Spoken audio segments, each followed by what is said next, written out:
વડોદરાની માંજલપુર વિધાનસભા બેઠકની પેટા ચૂંટણી માટે કોંગ્રેસના ઉમેદવાર ભીખાભાઈ રબારીએ વિજય મુહૂર્તમાં પોતાનું ઉમેદવારી ફોર્મ ભર્યું છે। ફોર્મ ભરવા માટે તેઓ પોતાની મોટી સંખ્યામાં સમર્થકો અને કાર્યકર્તાઓ સાથે કલેક્ટર કચેરીએ પહોંચ્યા હતા। આ પ્રસંગે કોંગ્રેસ પ્રદેશ અધ્યક્ષ અમિત ચાવડા, શહેર પ્રમુખ ઋત્વિજ જોશી અને પાલિકાના નગરસેવકો ખાસ હાજર રહ્યા હતા। કોંગ્રેસે માંજલપુર બેઠક પર પૂર્વ ઉદ્યોગ મંત્રી ભીખાભાઈ રબારીને ટિકિટ આપી મેદાનમાં ઉતાર્યા છે, જેથી હવે આ પેટા ચૂંટણીમાં ભાજપના ઉમેદવાર સતીશ પટેલ અને કોંગ્રેસ વચ્ચે સીધો જંગ જામશે। प्रदेश कांग्रेस प्रमुख अमित चावड़ा અને વિરોધ પક્ષના નેતા ડોક્ટર તુષાર ચૌધરીએ મને જે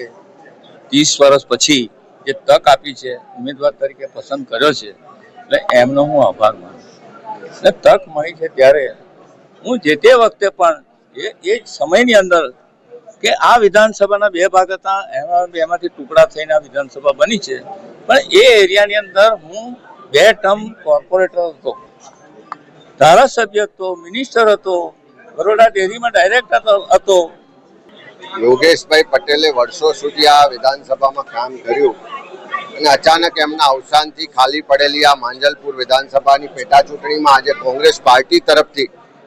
ભીખાભાઈ રબારીના રૂપે એક એવા ઉમેદવારની પસંદગી કરી છે કે જે સામાન્ય ગરીબ પરિવારમાંથી આવી બી મિકેનિકલ સુધીનો અભ્યાસ કર્યો, સંગઠનમાં શહેર કોંગ્રેસથી લઈને વોર્ડથી લઈને પ્રદેશ સુધી કામ કર્યું, વિધાનસભામાં ચૂંટાઈને રાજ્ય સરકારના મંત્રી તરીકે ઉર્જા, ઉદ્યોગ સહિત અનેક વિભાગોમાં કામ કર્યું અને નક્ષિક પ્રમાણિક કહી શકાય કે જેણે ક્યારેય પૈસાને નહીં પણ લોકોને પ્રાધાન્ય આપ્યું।